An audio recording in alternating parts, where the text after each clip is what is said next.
ومن تبعهم بإحسان إلى يوم الدين.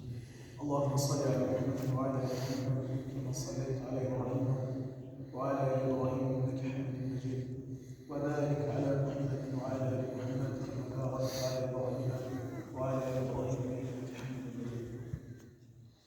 الله سبحانه وتعالى وأشهد بشهادة الشيخ النبي صلى الله عليه وسلم فضيلة بشوكتي لم يجد أطاشا إلى تصلب التي درست الوقت تكلفون بالأمات. صد من الله تبارك وتعالى عدة فلاسل بتسع شقاشة شاسير ورسم تلسطاعي بتسع شقاشة شاشتوي ورسم نية لبسطاعي أجباد الشيء جدا بسطاعي وابنية تنيوك شقاشة التي درناها نيتنا لها.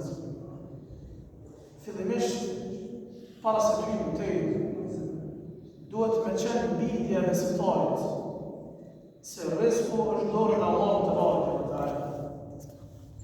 Rizku është caktimi i Allahut xhelle ve ala, dhe se njeriu nuk mundet me arrit diçka më shumë se sa ajo që Allahu ka caktuar.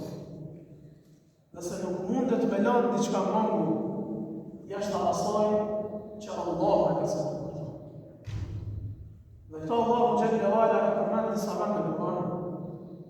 U thotë: "Wa fi s-samaa'i rizqukum wa ma tu'adun." Dhe në qiell është rizku juaj dhe këtë premtimet e Zotit.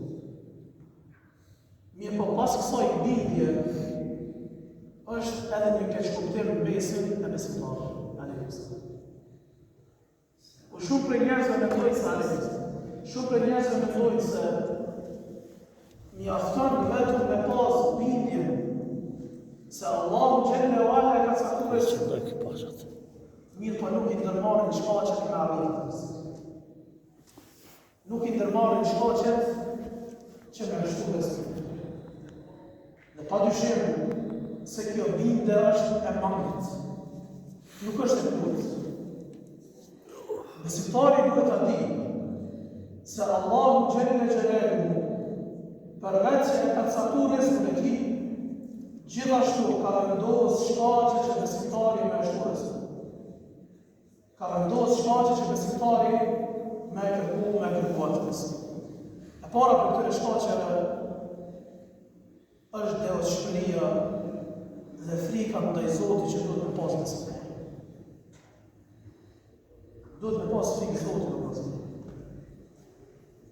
E nëse besimtari ka frikë Zotit, ashtu si që ta kanë ati, xhelle ve ala, atëherë është detyra Allahut që me frikë Zotit. Në një gjatë tillë Allahu ka përmendur në Kur'an dhe thotë: "Wa man yattaqillaha yaj'al lahu makhraja." Dhe kush ka frikë Zotit, është i devotshëm ndaj Zotit, Allahu xhelle ve ala ati bën wa yarzuquhu min haythu la yahtasib, dhe e furnizon prej atje ku njeriu nuk e kërkon. Do të thotë, nëse ti ke frikë Allahu xhelle ve ala, e para Allahu të bën rrugdalje prej atje ku ti nuk e mendon. Bën rrugdalje problemeve tua dhe të furnizon prej atje ku ti nuk shpreson. Dhe mendje nuk shkëton. E dyta prej shkaqeve që duhet të ndërmerret besimtari, përveç që duhet të pas frikë Zotit, gjithashtu duhet me kërku atës. Duhet me mundu e me kërku rizku. E argument për këtë Allahu xhelle ve ala me sjell ngjarjen e Meriemës.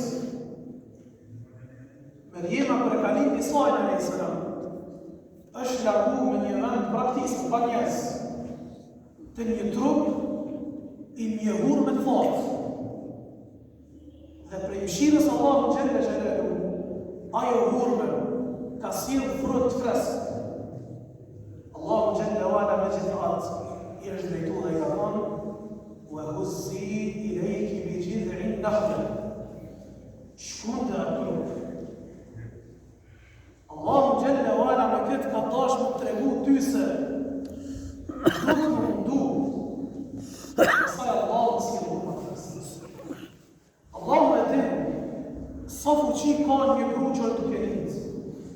me e shku një trup të pamës, një trup të fortë të pamës. Mirë po ka bashkë me tregu që ti këtë një marë shkaqit. E pastaj i takon Allahu xhelle wala që ai më të furnizu ty. Andaj edhe ti vllai bashkë. Duhet me i marë shkaqit. Duhet me dalë me kërku riskun. Me mundu me kërku riskun. E pastaj takon Allahu xhelle wala që të sjellë. E mos më ndonë se Allahu xhelle wala e sjellë riskun të shpejtë. شرط الله القرآن قد هو الذي جعل لكم الأرض ذلولا. الله جل وعلا është ai i cili e ka bërë tokën të përshtatshme për ju. Famshu fi manakibiha wa kulu min rizqihi. Andaj esni nga përviset e saj dhe kërkoni për rrezikun e tij. Wa ilayhi nushur. Dhe dijeni se te Allahu është kthimi. Çka jo më përmendja se Allahu xhelle wala këtë ajet pa të fundon këtë formë. Allahu është ai i cili e ka bërë tokën të përshtatshme për ju.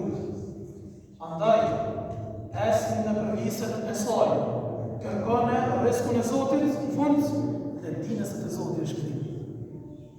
Pra dije o besimtar.